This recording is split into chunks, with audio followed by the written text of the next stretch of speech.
Welcome to Autistic People Talking, a podcast where autistic people talk. Well, hello everyone, and welcome to Autistic People Talking, a podcast where autistic people talk. My name is Claire, and this is my channel, Woodshed Theory. Here, I make content about what it is like to live as an adult on the autism spectrum, and whatever else feels good to me. So if that sounds good to you, or if you're feeling particularly gracious today, and I hope that you are, please go ahead and click the subscribe button, ring the bell. I almost forgot to mention that I put out videos a few times a week, so click the like and the share. Welcome everyone to one of my favorite things to do, and that is talk to other autistic people on my podcast. Today we have a very special guest. She was actually my first ever collab on this channel. It is everyone's dear friend, Gemma's Journey Grace. Welcome, Gemma. Hey Claire, thank you so much for having me. I'm so excited that you're here. I'm so excited to be back. I know, Gemma. Why don't you tell us a little bit about yourself and tell us why you think you're here?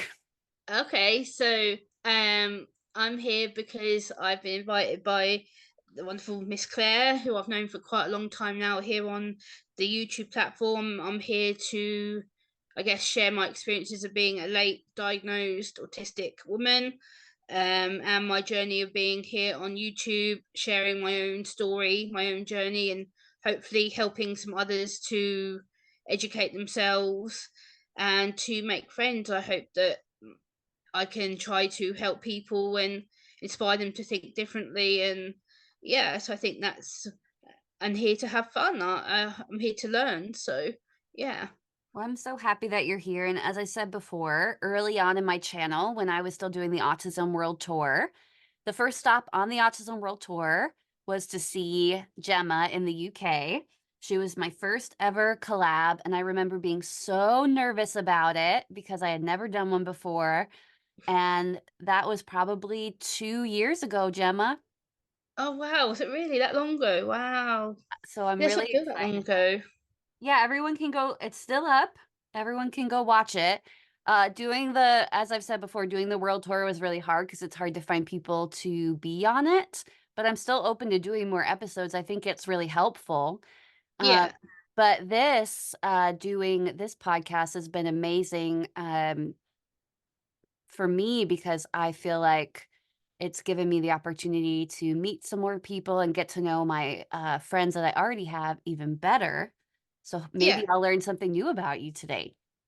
I hope so. I think I've got a lot more to share, and hopefully a lot more that people don't know about me away from my channel and what I do in my local community and things. I am a very busy, active person, so hopefully you'll Mhm. get to know more the personal side of me. I Yeah. hope so.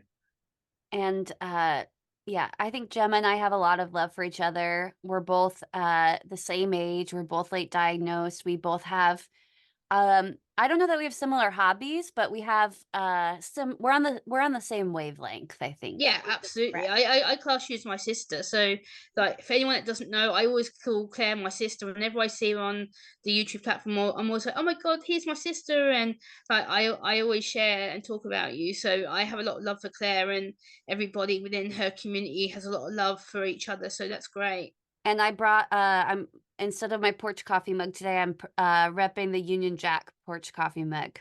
Oh wow, very cool. Mhm.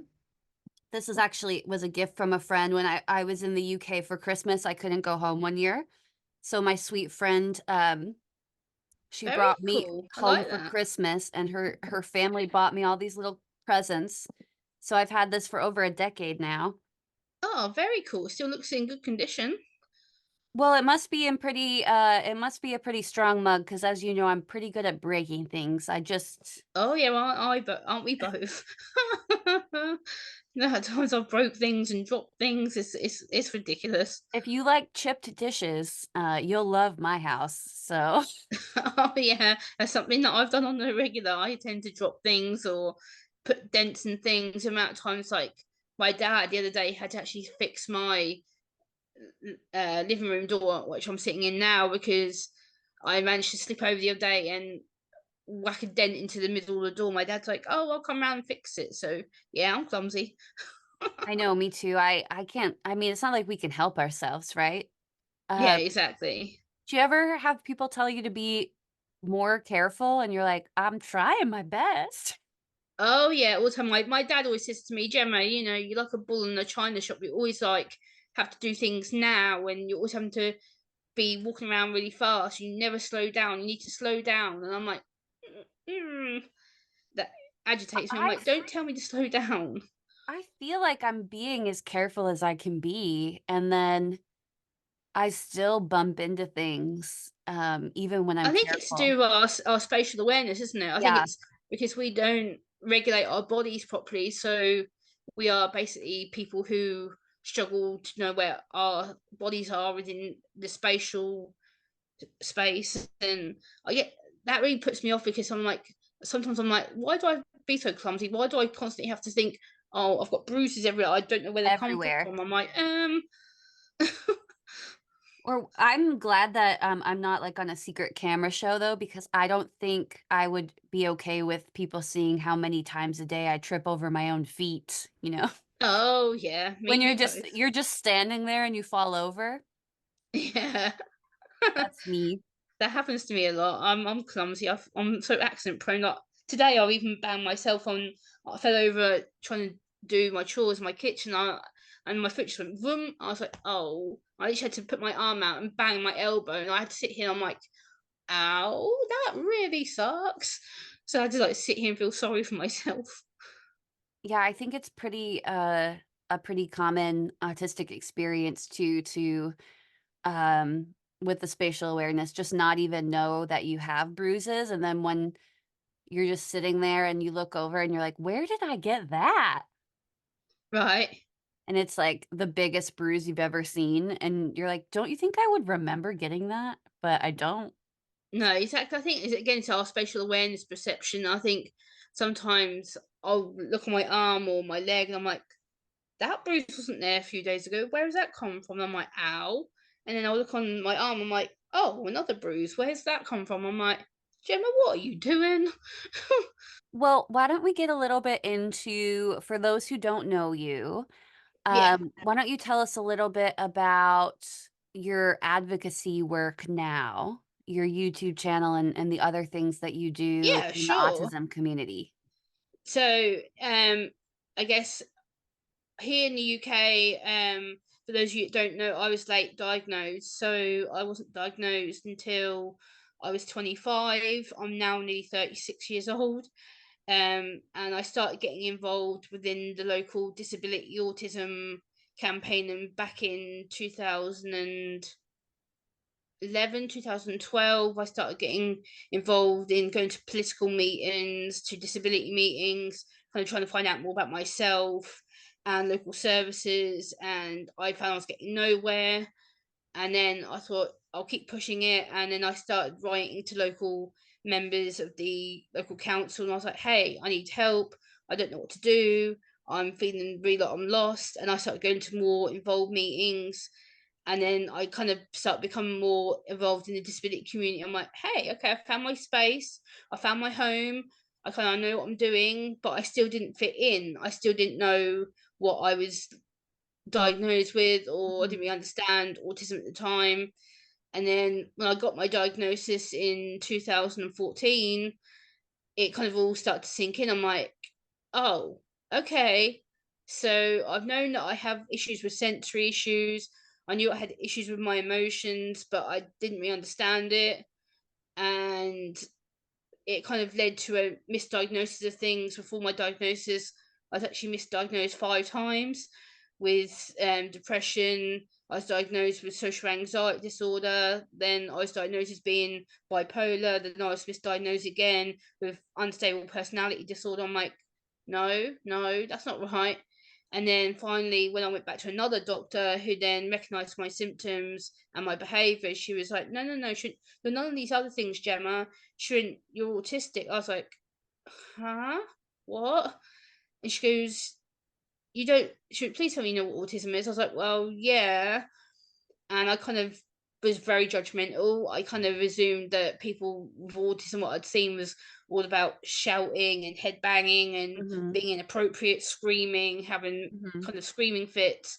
And she's like, Gemma, do you know how nasty, ignorant you sound? Or I was like, what do you mean? She goes, it's completely not what you're thinking. You know, it's a wide spectrum of people. People are different. Like you're probably on. She said at times she's like you're moderate on the moderate side. I was like, what's that supposed to mean? And then she was like, well, there's people who are high functioning, moderate, and then you've got people who are more severe who need respite and 24-hour care and things like that. I was like, okay. So it's like a big wave kind of thing, like you've got up, Mhm. down, and everything. She's like, Mhm. yeah. So I was like, okay. And then she kind of took me for a mental health assessment. And that's where things got complicated because the UK system, you have to do a separate referral. So I was admitted for an emergency mental health assessment for anxiety disorder, which was confirmed in 2012. And then I was diagnosed with autism in 2014. So I had two diagnoses within 2 years of each other, Mm, mhm. which was really traumatic, I guess, because I kind of felt like I'd been whacked with one label and then left to kind of deal with it. And then all of a sudden it was like, Mhm. oh, congratulations, you're autistic on top of it. And I'm like, oh, so not only have I got social anxiety disorder, which is severe, and now I've got autism on top of it. And I was kind of left to deal with it. My doctors are like, well, this is what, you can look up on the internet. This is the National Autistic Society. This is how you can deal with it and get support. And I was like, but where do I go? Like, is there not a charity I can talk to? Is there not someone local that I can talk to? And unfortunately, here there wasn't a service here until 2013, which is when I started getting assessed. Mm, mhm. And a lot of people were like, you get that, like we said earlier, you get that kind of, oh, you're not autistic thing because I function and I'm able to talk and I'm able to be social and things like that. And it's so hard because I had to mask for such a long time. So that's kind of my little, I guess, what I do. And then, yeah, and then I started getting into the YouTube space, I guess, Yeah. and started researching about autism. And at that time, unfortunately, there was very, very little of anyone online. I managed to find maybe two YouTubers at the time who were talking about it, and What, one like of them Ella eventually, and Sam? yeah, and I managed to obviously find their channels. And Ella, they channel were very good, and they put out a lot of good information, which kind of clicked with me. I was like, oh, so I'm not bad, I'm not broken, I'm not damaged, I'm not this bad person that people have said to me, or that I'm not unstable. And once I start watching they videos, I was like, oh, okay, I get it, I understand it. And now that kind of started leading me on to, once my psychologist said to me, why don't you start your own channel on YouTube? Yeah. And my psychologist was pretty brave. She was like, Gemma, just you don't have to do many videos. Like maybe just put one out and see how that goes. I was like, at first I kind of snapped at her. I was like, no. Why do I put myself on YouTube? Don't be silly. I want to get bullied. I want to get mocked. I want to get teased. I'm not doing that. I'm not Yeah. put myself out there. And she goes, Gemma, trust me, just try it. And I was like, no. And she goes, come on, Gemma, you got to get out of your comfort zone. Just give it a try. I was like, okay. So after about a year and a half of my diagnosis, I thought I'll just go onto YouTube like I normally do, browse, and I set up my account. That was the most scariest thing I ever did. Set up my account. I'm like, now this feels official because now I've got an official Gmail account, and Yeah. now I'm officially got my own YouTube account. So I'm like, "Oh, okay." And then I started doing videos in 2000 and about middle of 2014 and beginning of 2015. And I put out the first video, just kind of doing an introduction video, put it on private. And then when I unprivate it about 3 weeks later, it had quite a lot of views. I was like, oh, okay, people are obviously listening to this. And then I kind of just slowly took it from there, and it kind of became my, I guess, my passion, my interest. So it's kind of became my life's journey of sharing my experience, I guess.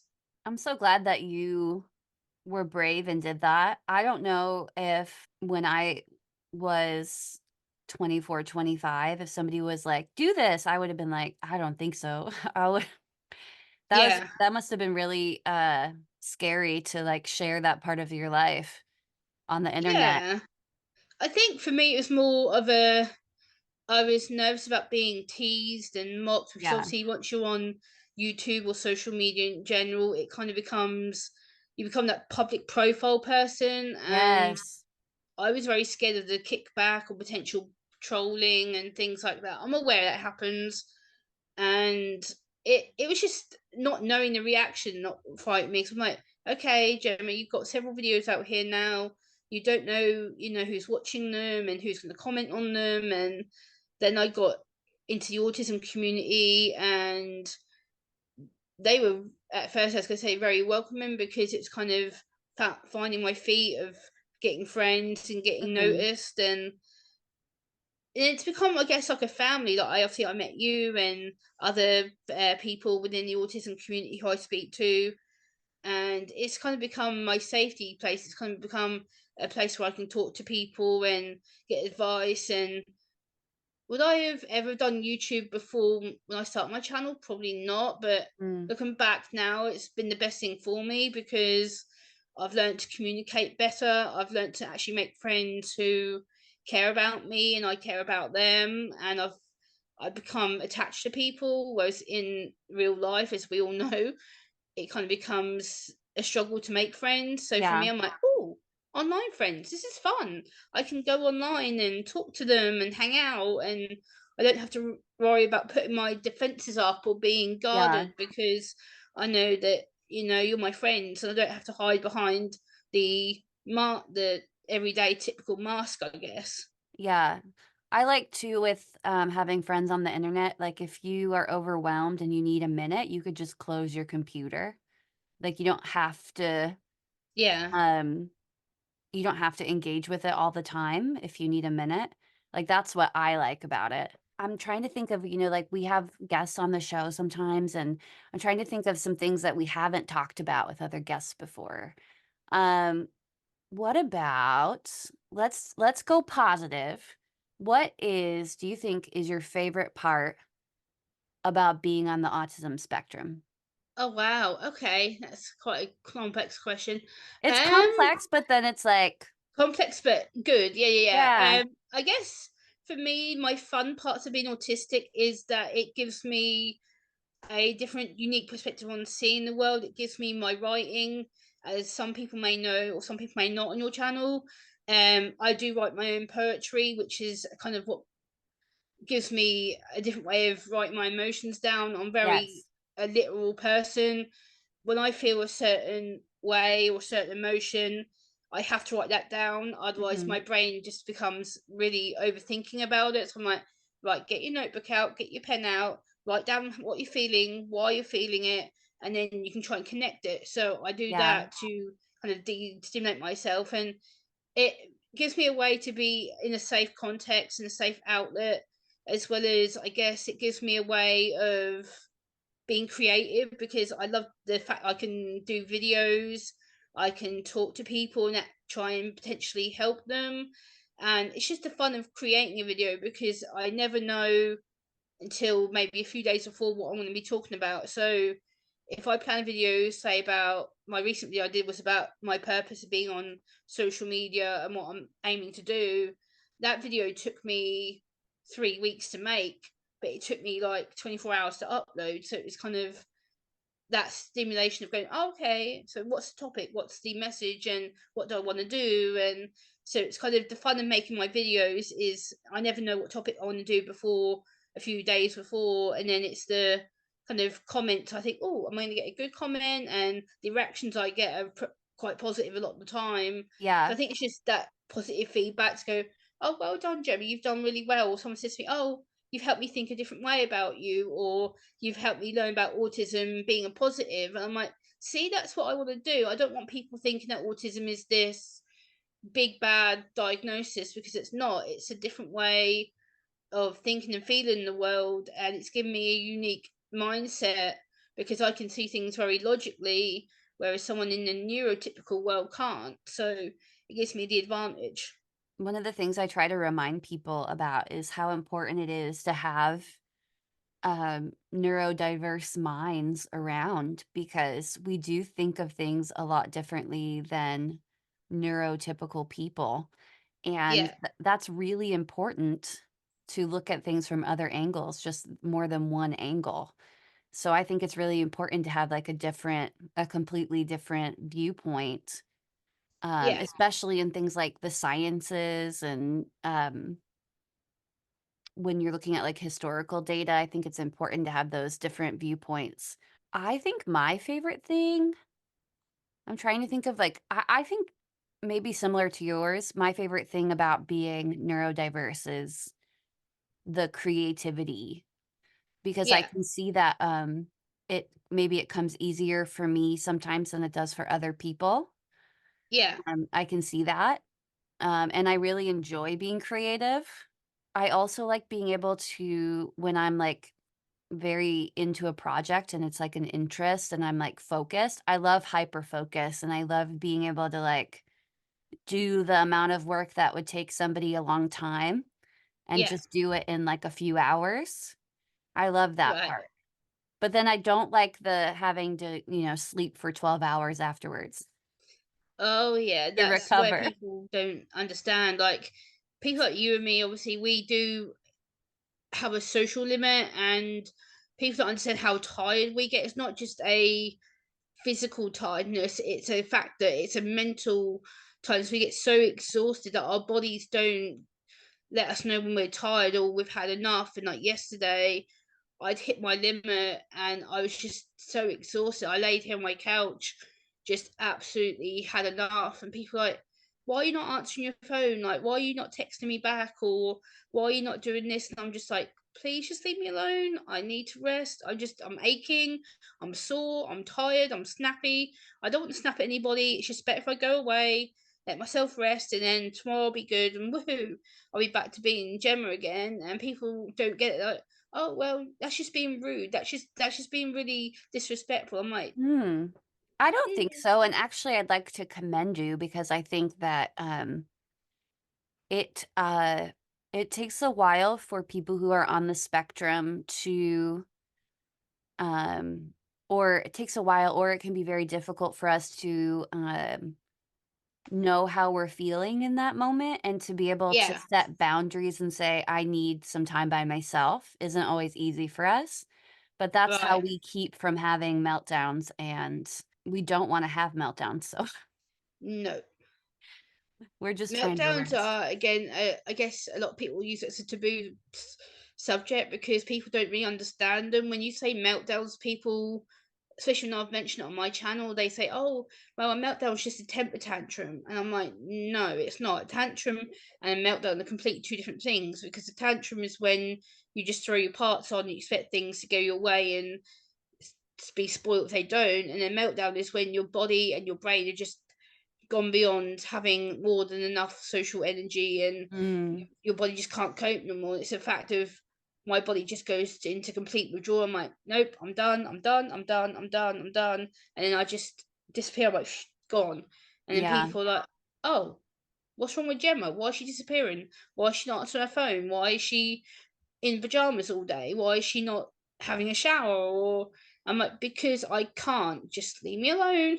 I just need to cool down. I just need to have a day to myself. Leave me be. Once I've calmed down, I've let my body get back to itself, I'll be Mhm. fine. But people always is, when I have a meltdown, oh, it's just a temper tantrum. She'll get over it. And it's like, no.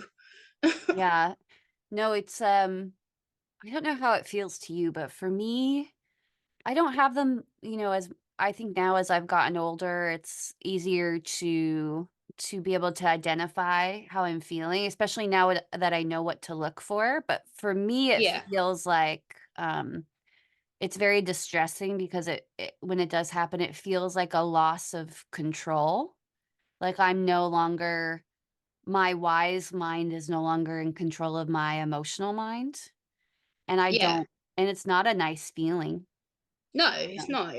That's the worst thing. Like having that meltdown, you like you say, you don't know, you lose all control, you lose function, you don't know what's going on till you experience it. And I wish a lot of people would educate themselves a lot more on it, because it's not just a sudden, oh, I'm having a meltdown and that's it. It's a build up over time. It's not just we hit meltdown and that's it. It's a fact of I get to a point where I'm like, so I'm more with it now. I'm more I know what to look out for my triggers. But before, when I first was diagnosed, I didn't know what a meltdown was. And it wasn't till probably about a year into my diagnosis, I remember when I started to stream, and I had this massive meltdown on my stream, and it came out absolutely nowhere. I just lost it. I cried and I cried, and I'm like, I don't know what's wrong with me. And people like, Gemma, end the stream, just Yeah. disappear. And I just ended the stream. And I sat here and I was so hurt and I felt so in pain. I'm like, what was that? Oh, I'm Why did I sorry do that that that? I happened, had no Gemma. idea what it was. Yeah. It really sucks too, because it's like, yeah, we don't it's not like we want it to happen, and then when it happens, you have to still have to deal with the aftermath. And Oh it's like yeah, it's not your fault that it happened, but um, you still need to, like, think about how you affected yourself and other people, and right. a lot. Something I wanted to ask you that was kinda similar to what we were talking about. Yeah, I've gotten the question before, um, with the social anxiety, the social issues, you could say, that come along with being on the autism spectrum. When yeah. you spend time with other autistic people, do you find that those issues are the same? Like, do you still have the same, uh, issues with, like, getting tired, or, um, is that better for you when you hang out with other neurodiverse people? Like, what's that experience like? Yeah, so I think for me, hanging out with fellow neurodiverse autistic people for me is easier, because there's less pressure on myself to, I guess, mask, and I can be my true authentic self. Whereas being around neurotypical people, it's harder because I have to put that mask up to appear to be normal, which is ridiculous because it doesn't exist. But Yeah. yeah, it's for me, I feel more freedom being around neurodiverse autistic people, because that's where I spent my last 10, 11 years, hanging around people who are different and people with disabilities. I think because we're more accepting of ourselves and we recognize each other, we support each other.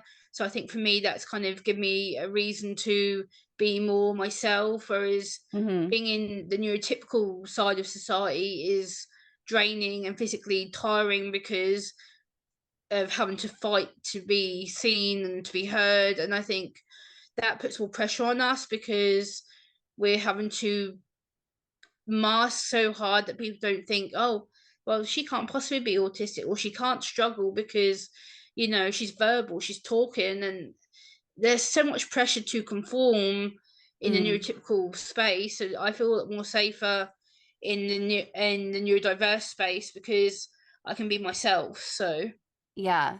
I find though, when I've been asked that, I do feel, that there's more of a comfort level, but I still do need to rest up afterwards. Like, I still do I feel comfortable, but that doesn't mean I still, like, no matter who I interact with, I still need to rest afterwards.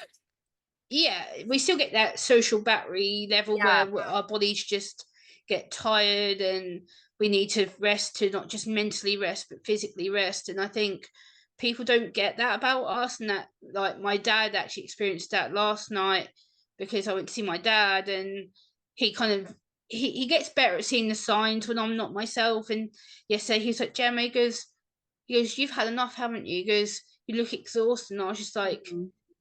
get me home, please. I'm done. I'm done. And I was just down. I felt rubbish. I felt achy. I really, like, my shoulders, my head hurt. And I'm like, Dad, please just take me home. I want to go to bed. I'm just so Yeah. tired. And then I went to bed at like 11 my time last night, and I slept through until like 8 a.m. my time this morning, and I was like, I got up, I was like, what? What happened? I've slept like a solid 9 hours. I never sleep that long ever. So for me, I got up, I was like, wow, I actually feel quite good today. I feel ready. I feel good. I'm up. I'm doing stuff. And I did my chores. I did my laundry. And I was like, okay, that's done. I'm not doing nothing else today. And then I'm going to be doing the podcast with you. So I was like, I want to just rest now. I'm going to have my lunch.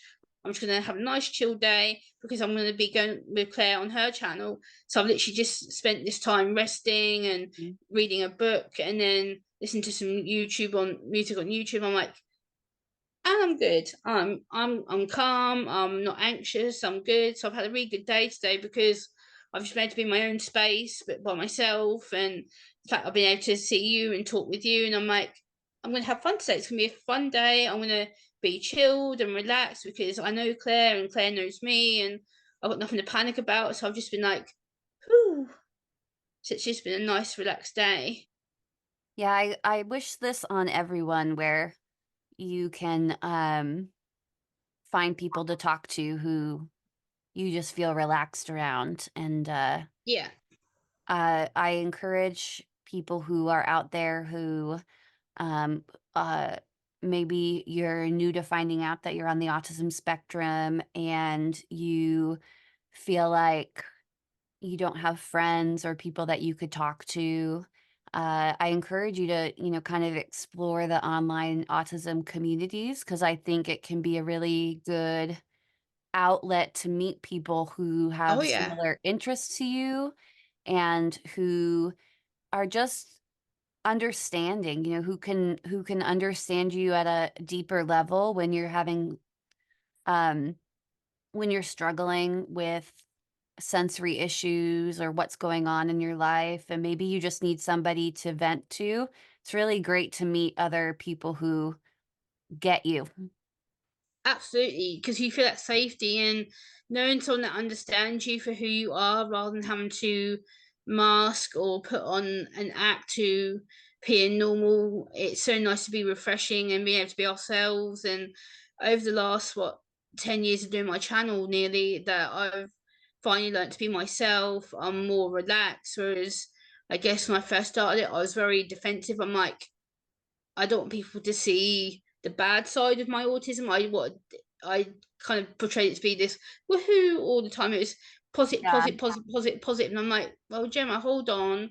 That's not all real life because you need to balance it. You need to balance the good with some of the bad side of it. So I've now been more open about. I'm like, look, this is what a meltdown is. This is what happens when I'm tired. This is what happens when I have a sensory overload. And I talk about the good as well as the bad side of my autism. And people are like, oh wow, Jem, we never knew about this side of you. You know, you've always put out that you're very positive, you're very woohoo, and you always say, I've done this, this, this, and this. Whereas now I'm like, well, I want to be more open, I want to be more transparent with everybody because it's autism isn't an easy journey. It's a very rough journey Mhm. and it's something that I'm still learning about. And I think we're going to be on this constant learning journey permanently because autism is different in everybody. It's an up and down emotion thing. You go from one emotion to the next Yeah.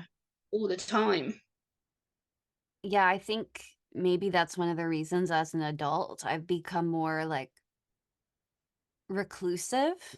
I just want some time by myself more to really be able to understand how I'm feeling in the moment, Yeah, especially because I don't think in the past I understood just how I'm not a super slow processor, but like I'm a slow processor when it comes to what's happening to me in the moment. And yeah, I feel like I need time to uh just let everything sink in. Like, what just happened? What did we talk about? How did I feel about that? Um, Otherwise, sometimes I feel like my life is like passing me by without me. Like I don't feel like solidly attached to it. So I yeah. need to give myself like some time to really process what I've said and what I've done. But that can be difficult because like sometimes the world is moving a lot faster than I want to move, you know? Oh yeah. Unfortunately, I think the world does. The world is constantly spinning past us all the time. I think also because we take a while to catch up to the everyday, I guess, stereotypes and the everyday news media. It kind of gets we kind of get delayed in it, and I kind of try and catch up when I can. But I think we need to realize we are not meant to be as quick as everyone else. I think that's part of our autism is the fact that for me, it's I don't want to have to be up to speed all the time. I don't want to have to force myself to go, oh, you've got to be this way, or you've got to know this and this and this. I'd Mm. like just catch up in my own time. Yeah, and there are some things where we're a lot faster than neurotypical people too, like pattern recognition and different things like that, where we're um where I feel like we're waiting for other people to catch up. So I guess it just depends on like what part of your life you're talking Yeah. about. Why don't you tell us a little bit about if you're okay with it, tell us a little bit about the work that you've done in the UK with the BBC. I'm sure we'd love to hear about that. I would. Okay. Yeah. So, um, I've been working with my local BBC station now for about 7 years, and I got approached on Twitter, well, X as it's called now, Twitter at the time, and I had started blogging about my autism on Twitter, and I got this follow and a message from. I knew of the guy. I didn't know he was a radio DJ at the time, and he reached out to me and was like, "Hey, we're doing the piece on neurodiverse people, and it says that you're a late diagnosed autistic woman. I'd love to hear your story and your thoughts." I was like, "Okay." So we messaged for a little while, backwards and forwards, and got to know him a little bit, and we met up, and I think yeah, it was just before the whole lockdown situation happened, and we met up and started talking about how to support each other. And I was so nervous. We Yeah, literally, Gemma. Wow. it was literally so nerve wracking because the first time I met him, he didn't tell me we were going to be doing it live, so I was freaking Wow. out. And he literally gave me like this 5 second countdown, and he literally did the 5, 4, 3, 2, 1, and all of a sudden I saw this big red light go on behind me, and I'm like, what is that? And he goes, don't worry about it, you'll be fine. I'm like, I just sat there like looking at him, and he literally just threw these questions at me, and he basically asked me about why should autism be recognized, and what is the UK failing with regards to neurodiverse people. And I just basically said to him, look, there is a lot of work to do, but it's a lot better than it has been. Mhm. I said, unfortunately for autistic adults, there isn't enough provision for services. We need more support with employment and maybe counselling or therapies, but there isn't really much provision here. And he's like, okay. He goes, why do you think that? I said, because being diagnosed in 2013, early 2014, I was left to go, oh, congratulations, you're autistic. And then all of a sudden discharged off the medical records to say, Yeah. oh, well, this is your diagnosis, this is what you've got, and that's it. I said, I've had to kind of defend myself and go onto YouTube and go onto the social media outlets to have support. And he goes, how was that? I was like, it's been rough because some spaces are more friendly than others, but Mhm. I said, for adults there is no support because I've had to kind of be like, oh well, this is autism, this is how my autism is, and I'm having to support myself. And I remember I was so anxious by the time we'd done the recording, after the live stream, I was like, he goes to me, he goes, you were such a natural. He goes, what were you panicking about? I was like, one, you didn't tell me this is live. Two, I thought it was pre-recorded. And he's like, oh, he goes, you're gonna have such a good feedback. He goes, you were so good and you were so calm. And I was like, are you joking? Like my head was ringing alarm bells like the whole time. I think it's scary to be an advocate because it's a lot of pressure. Like you don't want to say the wrong thing and you want to Right. make sure that whatever you say is good for the other people in the community. and it isn't like looked upon in a negative way. So there's a lot of pressure to like get it right, I think. Yeah. So I It's all about the right language and making sure, obviously, like you say, it's about speaking properly, making sure that you don't say harmful things. And again, it can be really hard because when you're one autistic person and you're trying to help many people, it can be quite hard knowing what to say, the tone of voice, and how to say things in general. And I try and script a lot of my videos so that people can understand it. But during my work with the BBC, it's been very good because I've learned to communicate with a lot of new professionals. I've Mhm. learned to make a lot of new friends, and it's become a I kind of I record podcasts with them now about 2, 3 times a year. I go down there and I will have a microphone, headphones, and we do like 3 or 4 pre-records, and then we edit them, and then they get broadcast live out onto the local station. Which a lot, my last one, which I did back in April for World Autism Week, is on my channel. For those of you that don't know me, I did a World Autism Week podcast, where I talked about the late diagnosis, and where I talked about why we need to talk about autism more on social media. And it's a really good talk. We had uh, vicar there as well, who was trying to promote autism within the church movement and trying to get more diverse people into the church background. And we had a really interesting chat as well, so that was good. And he kind of recognized some faults, and we kind of discussed about meeting up later on in the year to do a church project together. So hopefully I'll get in touch with him and do that. So that was good. So it's good to get a non-disabled person's view Mhm. on disability issues. So that was good. But yeah, it's a really good way of being socialized, and I think being working with the BBC has been a really good blessing, and also working with my local TV network as well. For those of you that don't know, I did do a mental health broadcast back in February, Mhm. with a local TV network called ITV. They did a mental health campaign called Get Britain Talking, which is basically a disability campaign with people who had mental health issues or disability issues that they were struggling with. And we were asked to pre-record a 2-minute video, send it in via email, and then we were waiting to hear whether we got chosen. Luckily, I got chosen out of, apparently there was 300 of us, and I got selected in the top 20 to get Cool. through. So my video got used from February till beginning of April this year. That's also uploaded on my channel.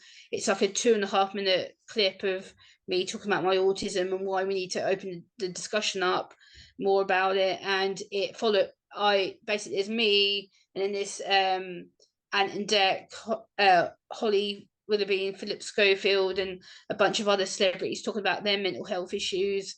And that was the most nerve-wracking thing I've ever been asked to do. That was more nerve-wracking than the BBC work. To be fair, that was quite a pressurized thing, but that really took my channel off, because that video currently has 96,000 views, and that's what made my Wow. channel get monetized. So that video was the highest one I've ever done. I don't think I have a video with that many views. That's amazing. Yeah, that was the reaction to that was really good, because I wasn't expecting it to get that many views. I thought maybe 100, maybe 200 views, maybe 300. I'll be happy with that. And then when I saw the count, about 2, 3 months ago, I checked it. I'm like, whoa, what? 96,000. I was like, that's no way. That's That's a lot. insane. So yeah, it's been really good, because it's got the awareness out there, and I think we're a lot more open than what we were about disability in general. But there's still a long way to go about it. But I'm really proud of what I've done, because it's took my confidence more better, and it's helped me to be more of a open person. Whereas before I was very timid, I was very withheld. Whereas now I'm pretty much an open book. I don't really hide anything about my autism online. And I hope that people can see that through this podcast. And I really like what I do. I'm really passionate about it. It's given me a sense of my personality. So You really inspire me, Gemma. Oh, wow. Well, I Yeah. think this I think the same about you, Claire. Your channel has gone from being, a little channel when I first met you to now you've whooped me. Like you've gone from being I met you when you were just on like 50, 60 subs to Yeah. then like you've gone up to like 12,500. Like, Yeah, it's been a long journey. yeah, you've done incredibly well. You were new to the platform, and I remember one of your first videos that you done, and you looked so nervous. And I was like, poor lady, she looked so nervous, and you seemed a bit jittery. And I thought, you know what, I'll subscribe to you because you came up on my newsfeed on the homepage. I was like, Woodshed, who is she? And I remember clicking on to, I think it was your Who is Woodshed Theory video that you did. And then I was like, okay, I'll click on this. And I like the thumbnail because you had a nice smile on the thumbnail. I thought, oh, okay. So I checked you out, and it's the best thing that I've done because you were so brave. You've been so open about it. You inspire a lot of other young females and ladies like myself because there's a lot more out there of us who are like you, who are like me, who aren't brave enough to be on a platform like this Yeah. because some people are too scared to be on social media. And hopefully one day they'll have their voice on here. And so, you inspire me as well as Taylor and Nisi and Orion and other people that we watch as well. Yeah, I find that especially in the beginning, I was so nervous. And I can definitely see now every time I put up a new video that I get more and more comfortable. Yeah. But in the beginning, you're just so nervous to about like people perceiving you and what do they think and am I doing it right? And you want it to be perfect. And it's like impossible to like take a deep breath and calm down. Oh, yeah.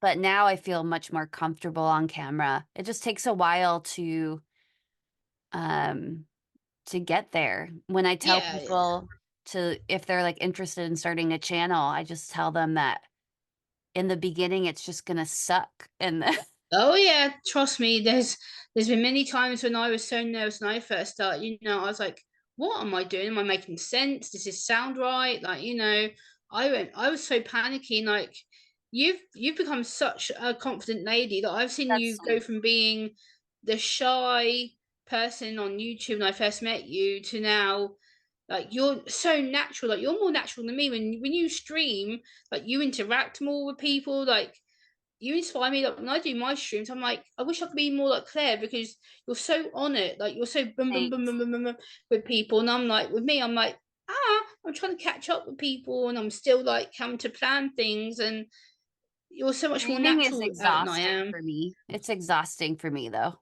Just I mean, I Yeah. Oh think yeah, it's everyone for me feels the too. same, everyone who's on the spectrum who does the streams that I've talked to. It's pretty exhausting because like, you have to always be, on. Like, you have to, like, be looking and seeing what people are saying, and then you can't just sit there and not say anything, so Right. it's Yeah. It's pressurizing. Like when people don't realize the mental effort of streaming and having to be constantly on top of topics all the time, and it can be really exhausting. And I think that's where a lot of us do try and help people with that because being autistic is hard. It's not an easy journey. And I think, Mhm. you know, you, me, and everyone, we do really well to be on here. And there's a lot of inspirational people. You're very inspirational as, your own channel. You've got your yarn and, things that you talk about and your business, and, you're very successful and you've blown up. You've gone That's from being really a little sweet. channel to now like A woohoo medium, up there. a medium channel. I think, though, that my goal is probably similar to yours in that I wanna show people all of the different parts of Yeah, being like, I wanna show people, like, the human side of autism.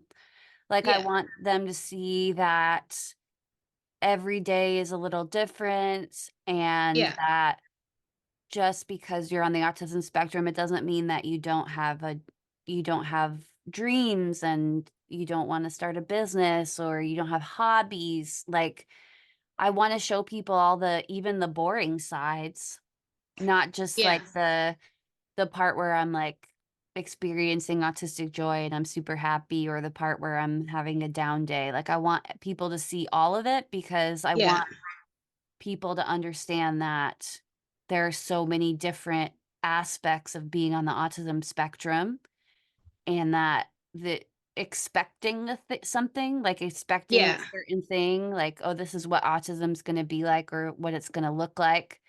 It don't do that. That's No, that's true. Yeah, yeah. I want people to know that we're, we're humans too, and we're just trying to live our lives, Exactly. Yeah.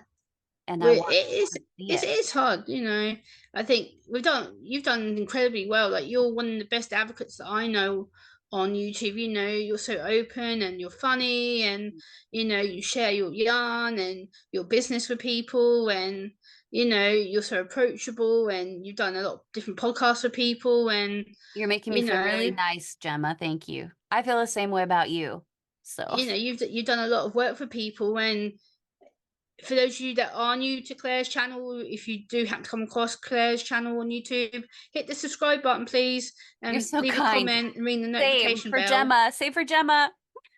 So, we support each other, and that's a great thing about becoming YouTube friends. And, we become attached to people, and that's a great thing about social media. I've made such a lot of good friends, and, I connect to you. Like, I always talk about you as being my sister. And I said to my dad earlier, and he's like, Gemma, you seem so excited that I was talking to him about talking to you. And I was like, oh my God, I'm doing a podcast today. Ah. And my dad's like, oh my God, you're so excited. And I'm like, yeah, because I'm talking to Claire, and literally, like, I was so, like, hyper and happy. And he was like, I've not seen you this happy for a while. I'm like, I'm doing a podcast today. I'm doing a podcast. My dad's like, yeah, Gemma, you told me like 5 times now, 6 times now. I'm like, yeah, but my dad's like, okay, Gemma, I get the point.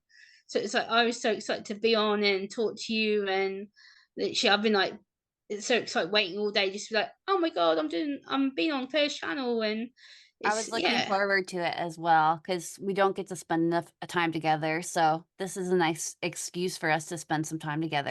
Right.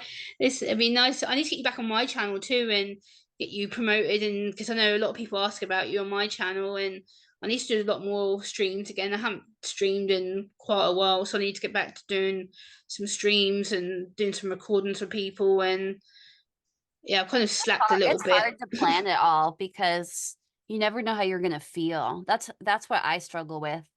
But I just try to remind people because sometimes people have to reschedule the podcast, and I'm like, never feel bad about that because sometimes I need to reschedule it. Yeah, Um, that's the biggest thing for me when I'm working with other autistic people. I just want them to feel comfortable to be themselves and to right. feel comfortable to set boundaries and to ask for accommodations because sometimes I might need that too. Yeah, And I want to make sure that we set the best example for ourselves, like in with advocacy, like we set the right example for other people. exactly. Um, Yeah, absolutely. so that we know, like, and I'm still learning all the time, because I have different accommodation needs than other people, and it's always gonna Yeah, be everyone has something different that they need. I've been learning exactly. how to ask the right questions and how to give people the space that they need where they feel comfortable to share what they need. That's, like, really Yeah, this is a topic I don't think a lot of people understand. Reasonable adaptations, adjustments is not it's not a hard thing for people. We need to just be more welcoming about it, and whether that means questions like on a podcast, or for me, it's like if I'm going to give a talk somewhere, I want to be prepped about what the room is, or Mhm. what people I'm going to be speaking to. So at least then I have a set schedule in my head. I'm like, right, okay. So it's not that we're asking for the world to change. It's the fact that we want just little adjustments to make our day, our life easier. And it doesn't take that much to do that. It's just one little thing, like even if it could be just questions on a live stream, or someone to co-host with you, or it's just little things. Yeah, I think it is little things where, like, for me, sometimes I struggle with sometimes, what am I saying? I'm a person who struggles with different kinds of transitions.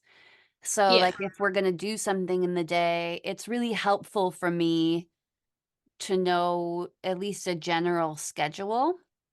Yeah. Um, like, if we're about to, uh like, if we were gonna have a day where it's like, "Oh, you wanna hang out?" Like, I could do that. Like, I could do a day where we have no plans, but it is Yeah. more helpful for me if it's like, "Okay, well, we're gonna go out to lunch, and we'll probably eat here." And then we'll probably go to this store, and then we'll probably come back after that. Like, it's so helpful for me to know those things because Yeah. otherwise we get to the end of one thing and then I start getting anxious, like, "Well, what are we doing now? And what does that Yeah. entail? And who will be there? And, how will I feel?" And, like, I struggle with that kinda thing, so I just need, like it really helps me to have, like, a little bit of an outline of Yeah, what we're gonna absolutely. do. That really helps. Oops, Definitely. I dropped my squishy. Oh, that's cool. Mine's starting to break. I need to maybe get a new one. Yeah, I need to get some new fidget things, and I've got my little sour candy gummies next to me here, and I've got my little can of soda next to me. So I'm just sitting here next with my drinks next to me. Yeah, it's always good to have snacks around. That's what I need. Yeah, absolutely. That's my little daily snack thing. I'm like some candy and a drink, and I'm all good. Ooh, you know what would be interesting to talk about now Yeah. that we're like moving into summer? How do you feel like the summer season affects you as an autistic person? Oh, okay. Yeah. For me, I'm not very much of a heat person. So when it Same. changes really hot temperatures, like recently the UK has been through what they call a mini heat wave, and it's been quite warm to the point where I become really I get heat rash on my hands. So Yeah, and no I get AC in really the UK. irritable and itchy, and I'm sitting here trying not to scratch. And I know it's on my hands now, and I'm like, don't scratch, don't scratch, don't touch it, leave it alone. I'm like sitting going, but it's itching me and it's really irritating me right now. And I'm sitting going, ignore it. And it makes me more temperamental because I know that I'm irritable. I know that I'm irritated, but at the same time, I know that it's not going to last forever. It's just a temporary situation whilst we've got the warm weather. But I'm more of a cold weather person because I love having my winter boots on. I love wearing my scarf, my gloves, my winter coat. I love it. I love to be wrapped up warm and feel Mhm. snuggled. Whereas in the summer, I feel lost because it's like, oh, I've gone from wearing hoodies and jumpers and leggings or jeans all the time to all of a sudden I'm wearing leggings and skirts and dresses and t-shirts, and I'm like, what? So I'm having to go through one set of clothing in one season, and then the next season I don't know what to wear, or Yeah. because it's either hot or mildly hot, and then I'm like, my body, obviously our bodies don't really regulate properly. So for me, I'm like, I'm either over hot and then I get frustrated, or I'm not hot and then I wear something inappropriate, or and my parents, one of my diagnosis things was Gemma dresses inappropriate for the time of weather. And when I saw that, I was like, what do you mean? And because when I got diagnosed in February 2014, I went there in a t-shirt and jeans. It was snowing, and the psychologist looked at me. She goes, "Gemma," I'm like, "Yeah." She goes, "Look outside out the window." I'm like, "Yeah." So I was like, "Yeah, what?" And she goes, "It's snowing. You've got a t-shirt on. It's snowing. You should have a jumper or a hoodie on." She said, "What are you thinking?" And I was like, "I'm hot. I'm boiling." She went, "There's no way you can tell me you're boiling. Shouldn't It's snowing outside. Shouldn't You can't be hot." And I said, "Yeah, I'm really hot." I took my jacket off and I sat there in this little room with her, and she goes, "Gemma, we're all wrapped up in gloves and everything and coats and jackets in the office. You're sitting here like it's summer. That's not normal." And I was like, "Yeah, it is to me. I'm boiling. Like, what are you moaning about?" And she goes, "Gemma, look at everyone else around you. All the other staff in the office all had gloves on, scarves on, hoodies on." I'm like, "You lot are weird. Like, what the hell?" And she was like, Gemma, there's something wrong with you. And I'm like, okay. And then that's when I kind of noticed when she said to me, Gemma, you know, people with autism don't regulate their body temperatures properly. I was like, what's that supposed to mean? And she goes, well, basically, your body isn't regulating that it's cold. Your body's telling you that it's hot. So you're dressing in stuff that's summer. And then in winter, I'll put summer stuff on. So like I'll wear dresses or I'll put little vest tops on, Mm-hmm. and I'll put like maybe a maxi skirt on in the winter. And my psychologist was like, Gemma, that's not appropriate because you're going to be cold. You need to be wrapping up warm because otherwise you're going to get ill. And I was like, no, I'm not. I'm fine. I just wear what's comfortable to me. You know, I just. She goes, Gemma, I shouldn't. No, shouldn't. You've been in this for years. And then my mum talked to me about it a few weeks ago. She was like, Gemma, you still do it to this day. Shouldn't the amount of Yeah. times we have to tell you, Gemma, when it's summer, you wear nice and cool clothing so you can breathe, you can move around. And, you know, when it comes to winter, your hoodie, your scarf, your gloves, your coat, your boots, your socks, you know, you need to be wrapped up warm. And I'm like, no, I don't. And my mum was like, Gemma, I'm not arguing with you. You know what to wear. You should know. And my body just doesn't regulate temperature very well at all. I'm like, oh, I'm not hot. I'm not cold.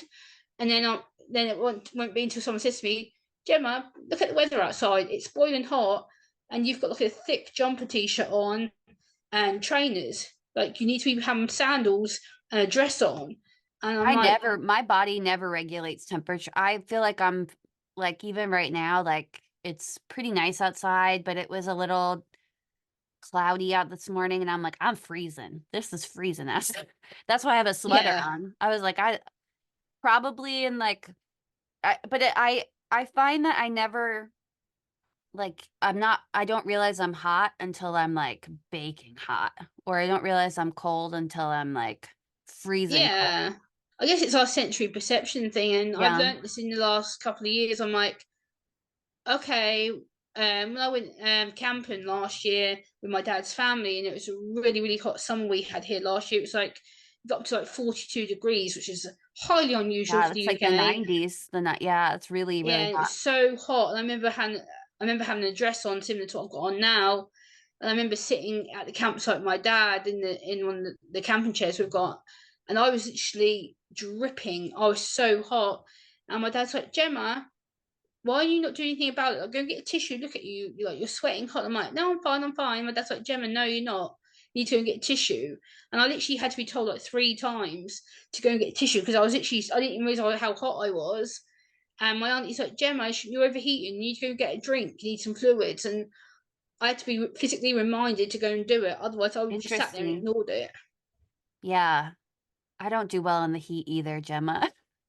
So I have to be told physically like what to do when something like that happens. I'm like, right, have you had a drink? No. Do you need to go and cool down? Probably, but I don't recognise that until someone says to me, oh, Gemma, you're looking a bit flushed or you're looking a bit hot. And I'm like, no, I'm fine. They're like, Gemma, no, you're not. I'm like, oh. And I'll look at myself in the mirror or go into the bathroom. I'm like, what the hell do I look like? Like I'm flushed and I'm like, Melting like what? a snowman. Yeah, I'm like, I have no idea why I do that. It's weird. Yeah, I think it reminds me that that's why um many autistic people like sameness, like same temperature, same food, same like consistency, because like there's so many different outside variables. Like there's so many Yeah, variables all the time. You just want like the same thing. So like you feel comfortable because you know what to expect. yeah. But a lot of times like you can't like when you leave your house, you can't control all those things. So No, that's the and thing. That's yeah. That's why I like to be at home a lot of the time. I don't really like to go out unless I really have to go out, and usually it's way planned. It's like I had a change of routine on talking about going out and things. I had a change of routine on Tuesday. I was planning to have a day at home to begin with, and then Tuesday afternoon I got a message from a friend saying, "Oh, I've got a free afternoon. I'll take you out for lunch." And I'm like, okay, that threw me. I was like, okay, I haven't planned to go out. I don't know what I'm wearing. I haven't had a chance to get ready. And I literally had like an hour before I had to go out the door. And I had to literally quickly have a shower, put something on. And it literally threw my routine so out of whack. But it was needed. lunch date, and I had a really good time with the person. And but that little panic button in me goes, Gemma, you weren't planning to go out. You planned to be at home, and then all of a sudden now I'm going outside, and it completely threw me. But it was enjoyable, so I enjoyed it. Gemma, why don't you tell us a little bit about anything you have coming up on your channel or going on in your life? We'd love to hear about it. Okay, sure. So, as some people may know, I try and go out in my local community. I do a lot of outdoor vlogs, showing myself at events and things. This weekend here in the UK, it's Bank Holiday weekend, so there's a lot of live music going on in the area which I'm going out to. Yeah, you love I'm live actually music. So yeah, live music. So there'll be my friend Adam, who's going to be appearing on my channel in the next couple of weeks, is a local acoustic guitarist. I'm going to support him on Saturday, and then on Bank Holiday Monday, my friend Andy, the Elvis tribute, is also going to be coming on my channel in the next few weeks. Oh, Is cool. performing on Bank Holiday Monday, and they both asked me to film footage for them for their channel. So I'm going to be doing that this weekend, going out and doing some footage for them. And I'm also going to a Elvis uh, rock and roll day on the 15th of June, which I've been asked to vlog as well. So that's going to be me showing you in my Elvis outfit and out my comfort zones at a local social club that I'm going to. But there's only a few people that I know, so this is going to be a bit different because it's not something that I'm used to doing. And I got invited by a friend who's like, Gemma, come on, that'd be fun, make a vlog about it, show people like all the different merch and stuff. And there's Right, me loads of because if you different didn't know and you're stuff. listening, Elvis is one of Gemma's special interests. Yes, my deep interest is, I guess, I got so much, I guess, over the last like 10 years that I've known my local Elvis tribute. He's become a very big part of my life. He's helped me through some really dark situations, and I love just the fact that Elvis's music can speak through generations. It's very positive, it's very upbeat. A lot of it is inspiration based, and I think also just because you're young doesn't mean you can't like Elvis or any film, any music like that. I think it's something for everybody. Also, I like acoustic music. I'm very much into my Ed Sheeran music and classic stuff like that. So I do that a lot of the time. But yeah, and I think my message to the autism community would be to be proud of yourself. Take time to identify like who you are, what you want to do, you know, don't give up hope if you feel like you're not doing something. You are a very special person. We're all created to be different. And I think, you know, being autistic is a strength, it's a gift, Mm, and we should use it to our ability. And I think, the more you use it, the more you speak out, you're going to help people. And I hope that encourages people, because the more we help people, the more stronger you become. And I think that's a good thing about being autistic. We've got a lot of gifts to offer, and you've got a story to tell. So everyone's got their own story to tell, and we shouldn't give up, and we should be proud of who we are. And it's not an easy journey, so just take care of yourselves, and seek help if you need it. And whether it's a doctor or your family or a friend, reach out to them, because you know they'll understand you, they'll support you. And that's the best thing I can offer. Please don't, I don't want to say struggle, but don't be silent. Like, reach out to people. That's the best thing that you can do. mm. Thank you for sharing that, Gemma. You're welcome. I love that message. Well, I want Uh, to thank you for coming on Autistic People Talking today. As I Thank you mentioned for having before, me. we could talk for hours, but I know. then I have to edit it, and that's really hard. So, um, Yeah. well, thanks for coming on, and Thank you for thanks for having me. sharing It's your been a story. pleasure. And we'll see you next time. Bye, See you next everybody. time. Bye.